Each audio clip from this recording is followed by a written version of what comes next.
जय जिनेन्द्र तज्जयति परम ज्योतिः समं समस्तैरनंत पर्यायै दर्पणतलैव सकला प्रतिफलति पदार्थमालिका यत्र। पंच परमेष्ठी भगवान की जय।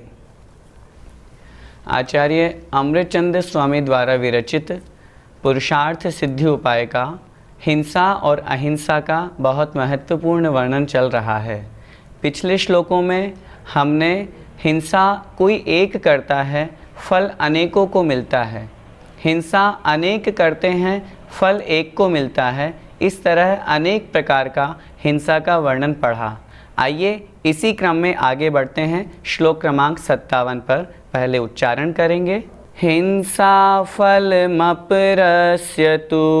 हिंसा फलमपरस्यतु ददात्यहिंसा तु परिणामे ददाते हिंसा तु परिणामे इतरस्य पुनर्हिंसा इतरस्य पुनर्हिंसा दिशत्यहिंसा फलं नान्यत् दिशते हिंसा फलं नान्यत्।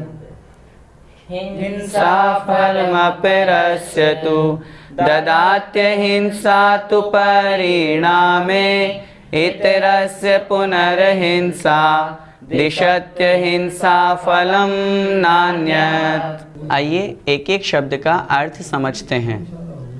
हिंसा फलम अपरस्य तु, हिंसा फलम हिंसा के फल को, अपरस्य अन्य किसी व्यक्ति के, तु मतलब तो, ददाति अहिंसा, ददाति अर्थात देती है, अहिंसा अर्थात अहिंसा, तु मतलब तो, परिणामे अर्थात उदय काल में, परिणाम के समय जब उसका उदय आए उस समय अहिंसा, हिंसा फलम अपरस्य ददाति, वह अहिंसा किसी व्यक्ति को हिंसा का फल देती है।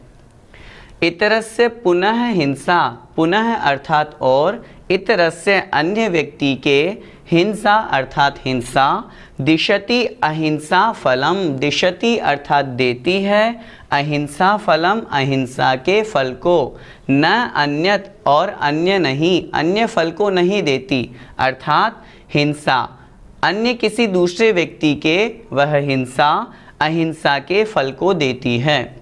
इस श्लोक में आचार्य अमृतचंद स्वामी महाराज कह रहे हैं कि अहिंसा किसी व्यक्ति को तो हिंसा का फल प्रदान करती है, जिस समय उदय आए उस समय कोई व्यक्ति उस अहिंसा का फल हिंसा रूप में भोगता है, और किसी को हिंसा अहिंसा का फल प्रदान करती है। इस प्रकार समझना चाहिए। भैया जी, ऐसा कैसे हो सकता है कि कोई जीव हिंसा करे और उसे अहिंसा का फल मिले? यही तो जैन धर्म की विशेषता है। जैन धर्म भाव प्रधान है। हमें लगता है कि बहिरंग से हिंसा हो रही है, लेकिन उस जीव के हिंसा के परिणाम नहीं होने के कारण अहिंसा रूप उसे फल प्राप्त होता है। उदाहरण से हम समझें, जैसे मुनि महाराज होते हैं, आहार करते हैं, विहार करते हैं, हिंसा तो होती ही है। हम भी जानते हैं विहार कर रहे हैं तो हिंसा होगी ही होगी, लेकिन उनके परिणामों में हिंसा नहीं है, उनका दृष्टिकोण हिंसा का नहीं है, उनके प्रति समय अहिंसा महाव्रत है। हो रही है हिंसा, लेकिन फिर भी अहिंसा महाव्रत होने के कारण से, चारित्र होने के कारण से उन्हें अहिंसा का फल प्राप्त होता है। बहिरंग से हम क्या कर रहे हैं यह डिपेंड नहीं है, हमारे परिणाम, हमारे भाव कैसे लग रहे हैं ये डिपेंड करता है। और उन्हीं भावों के अनुसार हिंसा बहिरंग से दिखने पर भी हमें अहिंसा का फल प्राप्त होता है। एक वैद्य होता है जो किसी रोगी की सेवा करता है, रोगी की सेवा करने के लिए डॉक्टर है, ऑपरेशन कर रहा है, उसके लिए उसको बचाने के लिए वो हर तरह का प्रयास करता है, लेकिन फिर भी आयु कर्म समाप्त होने के कारण उस रोगी की, उस मरीज की मृत्यु हो जाती है। लेकिन उस वैद्य को उस समय हिंसा का दोष नहीं लगता, वो तो परोपकार का कार्य कर रहा है, इसलिए हिंसा करने पर भी उसे अहिंसा का फल प्राप्त होता है। भैया जी, एक है संभव है कि कोई व्यक्ति हिंसा न करे फिर भी उसे हिंसा का फल मिले? यह भी संभव है, क्योंकि उसने भावों से तो हिंसा कर ही दी। अगर कोई व्यक्ति है किसी को मारने की प्लानिंग बनाता है, किसी जीव को घात पहुंचाने का कार्य करने की इच्छा भी मन में करता है, तो अगर वह उस व्यक्ति को नहीं मार पाया फिर भी भावों के कारण से उसने सामने वाले की हिंसा तो कर दी, और सामने वाले की भावों के कारण से हिंसा कर देने के कारण और द्रव्य रूप से बहिरंग में उसने हिंसा नहीं की, फिर भी उसे हिंसा का फल तो भोगना ही पड़ेगा। भाव प्रधान है हमारा जैन धर्म।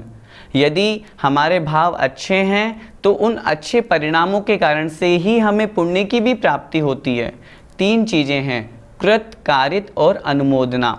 अनुमोदना अर्थात मन से अच्छा विचार करना अथवा बुरा विचार करना। यदि हम मन से किसी के बारे में गलत विचार कर रहे हैं तो ज़रूरी नहीं कि उसका गलत हम कर पाएँ या नहीं कर पाएँ।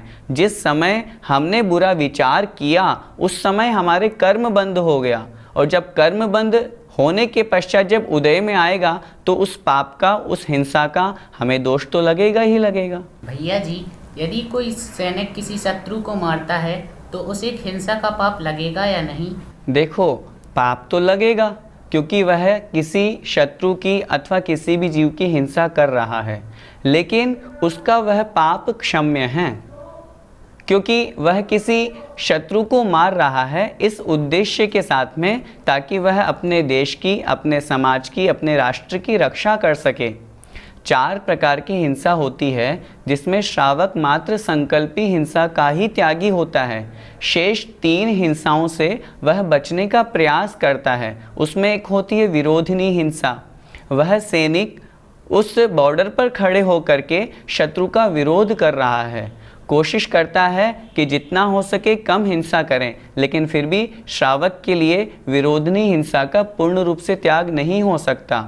इसलिए पाप तो लगेगा, लेकिन उसके लिए वह पाप क्षम्य कहा जाएगा। हम कैसे जान सकते हैं कि किसी ने हिंसा की या नहीं? हिंसा 2 प्रकार की, एक व्यक्त हिंसा, एक अव्यक्त हिंसा। जो हमें सामने साक्षात प्रकट रूप में दिखाई दे रही है वह व्यक्त हिंसा कहलाती है, और जो हमें नहीं समझ में आ पा रही है वह अव्यक्त हिंसा कहलाती है। जिस व्यक्ति को हम देख रहे हैं कि इसके मन में भी कषाय है और बहिरंग में भी कषाय झलक रही है, और वह कषाय पूर्वक उस जीव का घात कर रहा है, तो निश्चित रूप से वहाँ उसकी हिंसा है। लेकिन यदि कोई बहिरंग में कषाय उसके प्रकट नहीं है, अव्यक्त है, तो उस समय हम नहीं समझ सकते कि उसने हिंसा की या नहीं की। क्यों? क्योंकि हिंसा भावों के ऊपर डिपेंड है। बहिरंग में व्यक्त रूप से तो हमें पता चल रहा है हिंसा है, और यदि अव्यक्त रूप से है तो नहीं जान सकते कि उसने हिंसा की या नहीं की। भैया जी, यदि कोई शिक्षक किसी छात्र को मारता है तो क्या वहाँ पर हिंसा हुई? यह शिक्षक के भावों पे डिपेंड है। शिक्षक किसी छात्र को मारता है, किसी छात्र को अनुशासन में रखता है, उसके पीछे उसका उद्देश्य यह होता है कि वह उस छात्र को, उस विद्यार्थी को सन्मार्ग पर आगे बढ़ाए। कोई भी शिक्षक किसी भी छात्र को व्यर्थ में नहीं मारता। शिक्षक के भाव उस छात्र के जीवन के प्रति बहुत अच्छे होते हैं। कहते हैं शिक्षक हो, गुरुजन हो या माता पिता हो, ये एक नारियल के समान होते हैं। जैसे एक नारियल होता है जो बाहर से कठोर होता है लेकिन अंदर से बहुत मुलायम, बहुत सॉफ्ट, स्वादिष्ट, मिष्ट होता है। उसी तरह शिक्षक, माता पिता और गुरुजन होते हैं। बहिरंग से हम विद्यार्थियों को ऐसा लगता है कि गुरुजी हमको डांट रहे हैं, फटकार रहे हैं, मार रहे हैं, लेकिन उसके पीछे उनका उद्देश्य होता है कि नहीं, ये बच्चा पढ़ लिख जाएगा तो अच्छा हो जाएगा। यह अच्छा समीचीन उद्देश्य होने के कारण शिक्षक के द्वारा यदि कभी मारा भी जाता है तो उन शिक्षक को वहाँ पर हिंसा का दोष नहीं लगेगा। रही बात पूर्ण रूप से जहाँ मारने की चर्चा है तो प्राणों का घात तो कोई भी शिक्षक नहीं करते हैं, तो इसलिए उस समय शिक्षक के अच्छे परिणाम होने के कारण शिक्षक को हिंसा का दोष नहीं लगता। भैया जी, हमें हिंसा से बचने के लिए क्या करना चाहिए? हमें हिंसा से बचने के लिए जितना हो सके उतने राग द्वेष परिणामों से दूर रहें। सुबह से लेकर शाम तक रात्रि में हमेशा हमारे राग द्वेष रूप विभाव परिणाम चलते रहते हैं। चूँकि आचार्य अमृतचंद स्वामी महाराज ने इसी पुरुषार्थ सिद्धि उपाय में कहा कि राग द्वेष परिणामों का होना ही हिंसा है, इसलिए जितना हम उनसे दूर रहेंगे उतना हम हिंसा से बचेंगे। 3 चीज़ें हैं, मन, वचन और काय। इन तीनों योगों को यदि हम अच्छा रखेंगे तो हम हिंसा से बच सकते हैं। आचार्य उमा स्वामी महाराज जी ने तत्वार्थ सूत्र में लिखा है, शुभः पुण्यस्या शुभः पापस्य। यदि शुभ मन वचन काय होंगे तो पुण्य का बंध होगा, पुण्य का आश्रय होगा, और यदि अशुभ मन वचन काय होंगे तो पापस्य अर्थात पाप का आश्रय होगा। इसलिए अपने मन को हमेशा अच्छा रखें। किसी सामने वाले के प्रति हम गलत क्यों सोचें? यदि हम किसी के प्रति गलत सोचते हैं, थोड़ी सी देर के लिए मन में विचार करें, यदि हम किसी के बारे में गलत सोचते हैं तो हमारे सोचने से सामने वाले का गलत तो नहीं होगा, बल्कि हमारा ही गलत होगा। वो क्यों होगा? क्योंकि उस गलत विचार से हमने पाप कर्म का बंध कर लिया, और जब वो उदय में आएगा तो हमें दुख रूप परिणाम देगा, असाता वेदनीय रूप उदय में आएगा। हम सामने वाले से जब भी बोलें सत्य वचन बोलें, अपने वचन योग का अच्छा प्रयोग करें। काय योग का शरीर के माध्यम से जिनेंद्र भगवान की पूजा, भक्ति, स्तुति, वंदना आदि क्रियाएं करें। कहने का तात्पर्य, मन वचन काय को शुभ योग में लगाएंगे तो पुण्य का बंध होगा, अशुभ में लगाएंगे तो पाप का बंध होगा। इसलिए जितना हो सके हिंसा से बचने के लिए अपने योगों को शुभ रखें और राग द्वेष रूप परिणति से जितना हो सके दूर होने का प्रयास करें। इस प्रकार हमने देखा, वास्तव में सारा का सारा खेल भावों का है। यदि भाव हमारे अच्छे हैं, बहिरंग में क्रिया यदि गलत भी हो रही है तो उसका हिंसा का दोष नहीं लगता, और यदि हमारे भाव खराब भी हो गए और बहिरंग में यदि अच्छी भी क्रिया है तो भी हिंसा का दोष लग ही जाता है। आइए इसी क्रम को आगे बढ़ाते हुए अग्रिम श्लोक की ओर बढ़ते हैं। इति विविध भंग गहने, इति विविध भंग गहने, सुदुस्तरे मार्ग मूढ़ दृष्टीनाम, सुदुस्तरे मार्ग मूढ़ दृष्टीनाम, गुरवो भवन्ति शरणं, गुरवो भवन्ति शरणं, प्रबुद्ध नय चक्र संचारः, प्रबुद्ध नय चक्र संचारः। बोलिए, इति विविध भंग गहने, सुदुस्तरे मार्ग मूढ़ दृष्टीनां, गुरवो भवन्ति शरणं, प्रबुद्ध नय चक्र संसारः। आइए एक एक शब्द का अर्थ समझते हैं। इति इस प्रकार, विविध भंग गहने, विविध अर्थात नाना, अनेक प्रकार के, भंग अर्थात भंग, कथन, परिणामों रूपी, गहने अर्थात गहन वन में, घनघोर वन में, सुदुस्तरे, दुस्तर का अर्थात कठिन, और सुदुस्तर और अधिक कठिन अर्थात अत्यंत कठिनाई से युक्त, मार्ग मूढ़ दृष्टीनाम, ऐसे जो मार्ग जिन मार्ग हैं, उस जिन मार्ग में जिनकी दृष्टि, जिनकी मान्यता, जिनका श्रद्धान मूढ़ है, मूर्खतापूर्ण है अर्थात मिथ्या है, ऐसे उन मिथ्या दृष्टियों के जो कि जिन मार्ग में सही श्रद्धा नहीं करते। गुरवो अर्थात गुरुवः अर्थात गुरु महाराज, आचार्य महाराज, भवन्ति होते हैं, शरणम अर्थात शरण, गुरुवः शरणम भवन्ति, वे गुरु शरण होते हैं। उन गुरु की क्या विशेषता है? प्रबुद्ध नय चक्र संचारः, प्रबुद्ध अर्थात जानने वाले, अच्छी तरह से जानने वाले, नय अर्थात नयोरूपी, चक्र अर्थात समूह, नयोरूपी जो समूह है, नयों का जो समूह है उसे अच्छी तरह से जानने वाले, संचारहा और उसका प्रवर्तन करने वाले। गुरु वही हो सकते हैं जो सभी नयों को अच्छी तरह से जान सकते हों, तभी तो विषय का सम्यक प्रतिपादन कर पाएंगे। तो ऐसे सभी नयों रूपी समूह को जानने वाले और उनका सम्यक प्रवर्तन करने वाले गुरु ऐसे उन मूढ़ मिथ्या दृष्टियों के लिए शरणम भवन्ति अर्थात शरण होते हैं। आइए अन्वय से एक बार फिर से अर्थ देखते हैं। इस प्रकार विविध अर्थात अनेक प्रकार के जो परिणाम हैं, उन परिणामों रूपी गहने अर्थात गहन वन में, चूँकि जीव के परिणाम अनंत है, उसी तरह वन भी बहुत ऐसा वन है जिसका कोई छोर, कोई किनारा नज़र नहीं आ रहा।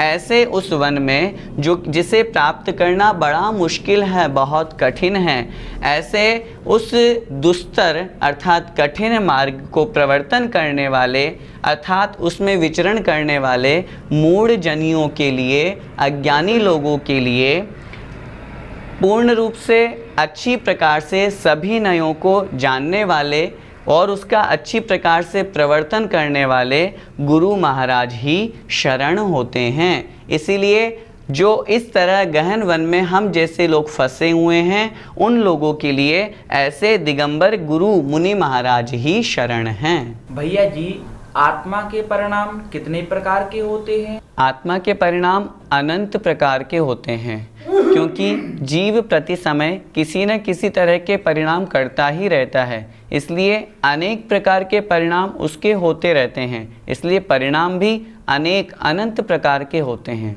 भैया जी, मार्ग मूढ़ दृष्टि शब्द का यहाँ पर क्या अर्थ है? मार्ग मूढ़ दृष्टि नाम अर्थात ऐसे पुरुष जो मार्ग से मूढ़ हो गए हैं, मार्ग को भूल गए हैं, जिन्हें सही नॉलेज नहीं है, जिन्हें यह नहीं पता मुझे क्या करना चाहिए, क्या नहीं करना चाहिए। पिछले श्लोकों में जो वर्णन चला उसमें जो अपनी बुद्धि को समीचीन नहीं लगा पाए, हिंसा एक करता है अनेक फल भोगते हैं, हिंसा अनेक करते हैं फल एक भोगते हैं, इसमें क्या सही है क्या गलत है, जिसमें इस तरह का विवेक जागृत नहीं हो पाया, जो जिन मार्ग से भटक गए हैं, भूले हुए हैं जिन मार्ग को, ऐसे पुरुषों का, ऐसे लोगों का ग्रहण करना चाहिए। भैया जी, गुरु किसे कहते हैं? गुरु शब्द में दो अक्षर हैं, गु और रु। गु अर्थात अंधकार, रु उसे नष्ट करने वाले, विनाश करने वाले, जो अज्ञान रूपी अंधकार को नष्ट करने वाले हैं और सम्यक ज्ञान रूपी प्रकाश को फैलाने वाले हैं, उन्हें गुरु कहते हैं। आचार्य समंतभद्र स्वामी महाराज ने रत्नकंडक श्रावकाचार में गुरु की परिभाषा लिखी। विषयाशा वशातीतो निरारंभो परिग्रह ज्ञान ध्यान तपोरक्तस तपस्वी स प्रशस्यते।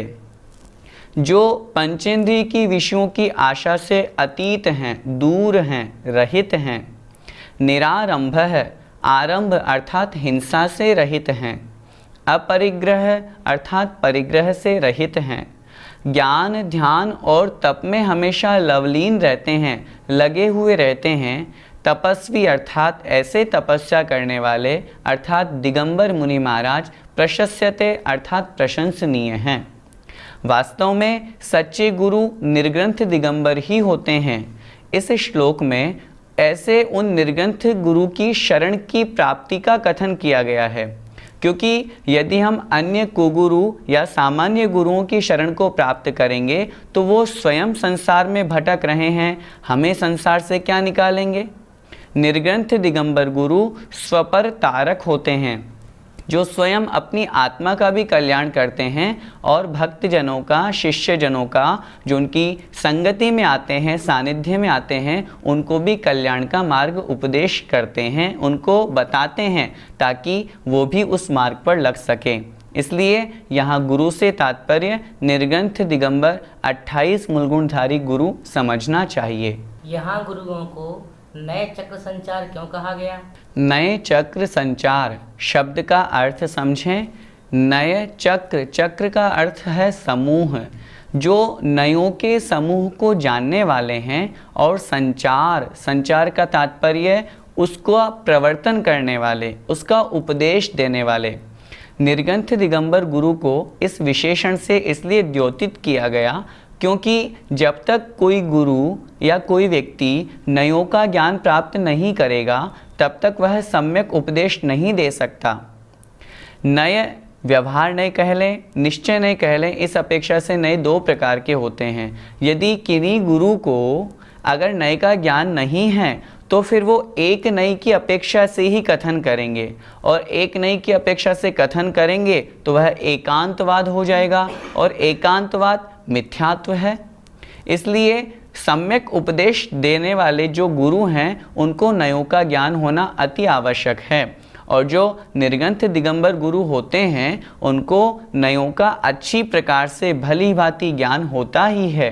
तभी तो जब वो उपदेश देते हैं तो उस सामने वाला जो उपदेश ग्रहण करने वाला है उसे किस नए की अपेक्षा से, किस भंग, किस कथन की अपेक्षा से उसे उपदेश देना है, उसका ज्ञान उन्हें होता है, और इसीलिए उन्हें उपदेश देने का अधिकारी कहा गया है। भैया जी, इन गुरु की शरण में जाने से क्या होगा? आत्मा का कल्याण तो गुरु की शरण में जाने से ही होगा, क्योंकि जब तक गुरु की शरण को प्राप्त नहीं होंगे तब तक हम कैसे जानेंगे कि क्या सही है और क्या गलत है। जानकारी देने वाले, ज्ञान प्राप्त कराने वाले दो ही तो साधन हैं, एक गुरु और एक जिनवाणी माँ। जिनवाणी माँ का सम्यक प्रतिपादन भी तो गुरु के माध्यम से ही होता है, जिससे हम जान पाएंगे क्या सही है और क्या गलत है। हम कौन सी क्रिया सही करते हैं, कौन सी गलत करते हैं, ये हमें नहीं मालूम, लेकिन गुरु की शरण में जाने से, गुरु के चरण सानिध्य को प्राप्त होने से वो गुरु हमें मार्ग निर्देशित करते हैं कि ये गलत है, इसे छोड़ो, ये सही है, इसे स्वीकार करो। गुरु को इसीलिए पथ प्रदर्शक कहा जाता है, जो हमें रास्ता दिखाने वाले हैं। गुरु ऐसे होते हैं जो स्वयं उस मार्ग पर चल रहे हैं और अपने शिष्यों को भी उस मार्ग पर ले जाते हैं। इसलिए गुरु की शरण को प्राप्त होने से ही हमारे जीवन का कल्याण होता है। कहते हैं कि जिसके जीवन में गुरु नहीं उसका जीवन शुरू नहीं। वास्तव में निर्ग्रंथ दिगंबर गुरु का हमारे जीवन में होना अति आवश्यक है, और हमारा परम सौभाग्य है कि इस भीषण पंचम काल में भी हमें आचार्य श्री जैसे गुरु प्राप्त हुए हैं। इसलिए हमें इन निर्ग्रंथ दिगंबर गुरु की शरण को प्राप्त होना चाहिए, जिससे हम क्या गलत हैं उसे छोड़ें और जो सही है उसे स्वीकार करने का प्रयास करें। आज के इस एपिसोड से, इस श्लोक से हमें यही शिक्षा लेनी है कि हम सभी संसार में भटक रहे हैं, इसलिए हमें निर्ग्रंथ दिगंबर गुरु की शरण को प्राप्त होना चाहिए, जिससे हम अपने जीवन का, अपनी आत्मा का कल्याण कर सकें और सम्यक मार्ग प्रशस्त कर सकें। जय जिनेंद्र।